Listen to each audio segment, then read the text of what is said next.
Ah, vous êtes là, vous. Tiens, bah ça tombe bien. Oui, ça tombe bien parce que j'étais en train de faire un peu de rangement et je suis tombé sur mes bulletins du collège. Alors c'est juste génial parce que attendez, je vais vous lire quelques lignes, vous allez comprendre. Là, par exemple, là on me met trop d'agitation. Le travail manque de sérieux. Attention moindre. Trimestre satisfaisant. Veillez cependant à travailler au maximum de vos capacités. Bonne participation, mais anarchique. Alors, je trouve ça génial parce que déjà à l'époque, ça montre que déjà à l'époque, effectivement, à l'école, j'étais pas forcément l'élève le plus attentif, le plus assidu. Non seulement c'était présent à l'école, mais c'était aussi ce qu'on me reprochait à la maison. Et pourtant, malgré tout ça, en fait, j'ai eu mon diagnostic qu'à 26 ans. C'est-à-dire que c'est seulement à 26 ans que j'ai commencé à me dire peut-être qu'il y a un truc. Avant ça, on m'avait jamais alerté.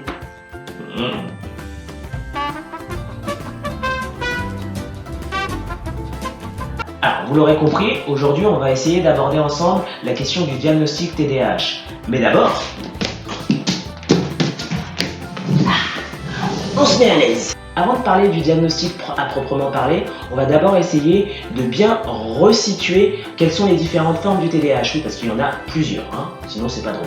La première forme, c'est la forme inattentive. Alors la forme inattentive, c'est comme son nom l'indique, c'est la personne qui va avoir du mal à focaliser son attention. Et donc du coup, l'attention, c'est pas qu'il n'y en a pas, c'est juste que tout est intéressant tout le temps. Et donc du coup, on est concentré sur tout et n'importe quoi.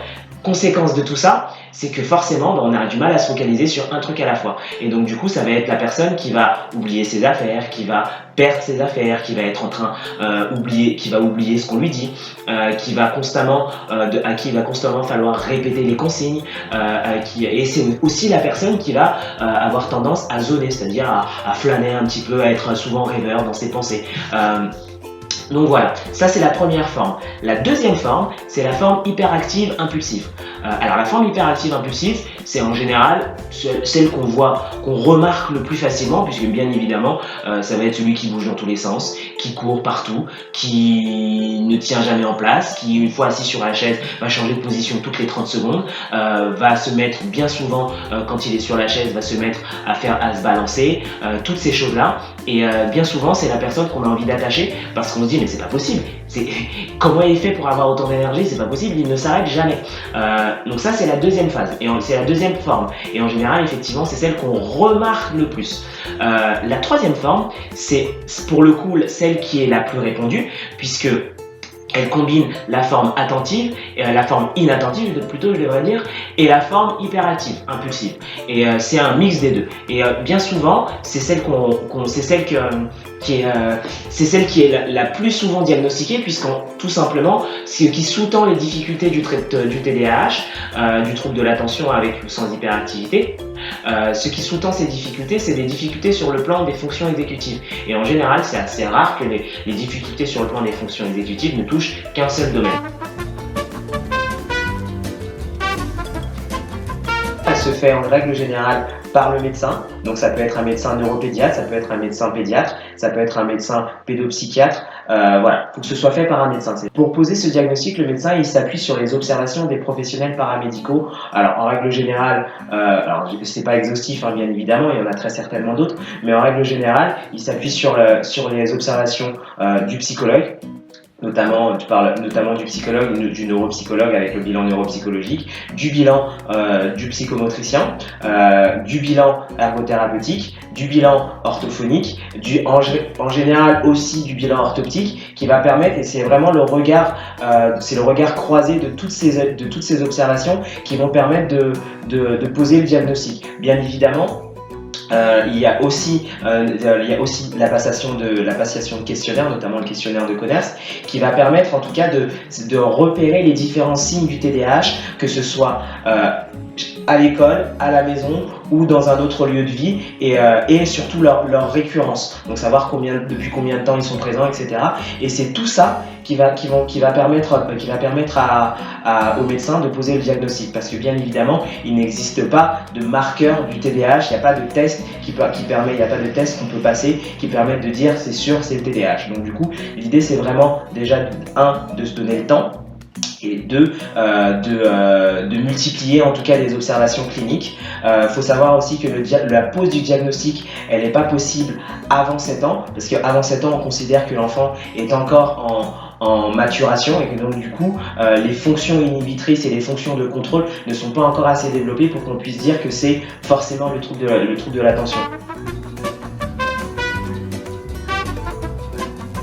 En général, la pose du diagnostic du TDAH, elle se fait dans un centre référence. Donc il y en a plusieurs en France en fait, en général c'est des hôpitaux et l'enfant vient et passe une batterie de tests auprès des professionnels que je vous ai énumérés et ensuite cette équipe pluridisciplinaire se rassemble pour poser ou non le diagnostic de TDAH. Alors ça, c'est dans la théorie. Dans la pratique, c'est vrai que je me rends compte que je conseille de plus en plus aux parents de passer par des réseaux ou par des réseaux en général qui sont attenants au centre référence en général, mais c'est souvent des réseaux qui vont eux s'occuper principalement de poser le diagnostic. Donc ça veut dire que les parents doivent venir avec les bilans et en fait, c'est le réseau qui pose le diagnostic. Donc, il y a souvent un médecin référent, un neuropédiatre en général, qui va poser le diagnostic en voyant les différents bilans. Pourquoi je conseille ça? La plupart du temps en fait parce que les centres références sont surchargés et c'est vrai qu'en général il y a un an et demi d'attente. Alors quand on a un petit bout qui est en souffrance, c'est vrai qu'en général on essaye d'essayer de faire au plus vite et un an et demi c'est très compliqué, surtout quand il y a des difficultés scolaires qui s'accumulent. Donc voilà, donc en général je passe plus facilement par le réseau, par les réseaux qui vont poser le diagnostic. Donc pour ça il faut que les parents viennent avec les bilans pour ensuite derrière en pouvoir enchaîner sur les démarches de prise en soins, les démarches de remboursement, etc. Mais au moins la première étape c'est le diagnostic. Je change de position. Du coup, pour résumer sur cette première vidéo sur le diagnostic du TDAH, oui parce que bon, entre temps je me suis rendu compte que j'aurais absolument pas le temps de traiter à la fois des enfants et des adultes, donc très clairement les adultes ce sera la semaine prochaine. Donc voilà. Du coup, pour résumer un petit peu sur cette première vidéo pour les enfants, donc la première étape avant la pose du diagnostic, c'est déjà à la maison ou à l'école de repérer les différents signes. Alors ce qu'il faut bien comprendre, c'est que les signes que j'ai nommés tout à l'heure, à savoir par exemple pour la forme inattentive, de ne pas pouvoir se concentrer, d'oublier ses affaires, etc. Tous ces signes-là, c'est des signes qu'on voit chez n'importe quel enfant.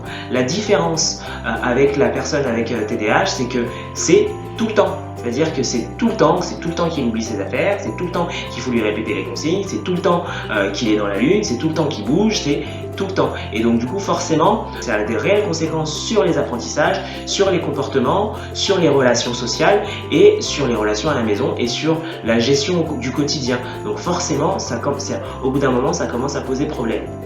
Donc la pose du diagnostic en général elle se fait soit dans un centre référence des troubles des apprentissages, soit dans un réseau troubles des apprentissages. Dans tous les cas, il faut un bilan neuropsychologique, un bilan psychologique, un bilan psychomote, un bilan ergothérapeutique, un bilan orthophonique, un bilan orthoptiste. Donc ça c'est la base. En général, avec ces bilans-là, et bien évidemment sans oublier les bilans du médecin, à savoir notamment le questionnaire de Conners et le questionnaire de vie, etc. pour essayer de juger un petit peu comment ça se passe à la maison.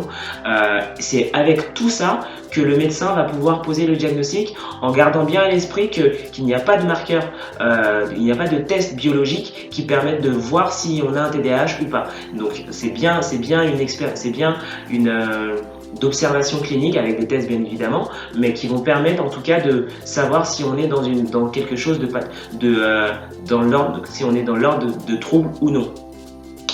Et ben c'est tout. Qu'est-ce que je voulais dire d'autre? Je crois que c'est tout. J'ai rien oublié. Donc je vous ai parlé de. Non, c'est tout. Hein. Donc c'est tout. Le résumé il est fait. Donc du coup le résumé est fait, je vous dis à la semaine prochaine pour le TDAH chez les adultes. Alors ah oui, détail, mais qui a son importance pour le résumé, il faut que les signes qu'on a évoqués, ils apparaissent avant 12 ans et qu'ils aient perduré pendant 6 mois dans plusieurs endroits différents et la pose du diagnostic elle est plus difficile avant 7 ans. Donc en fait le diagnostic il se fait beaucoup plus facilement entre 7 et 12 ans. Voilà. après 12 ans, c'est encore possible de poser le diagnostic. Mais c'est plus compliqué et ça demande d'autres observations qu'on verra la semaine prochaine. Ciao!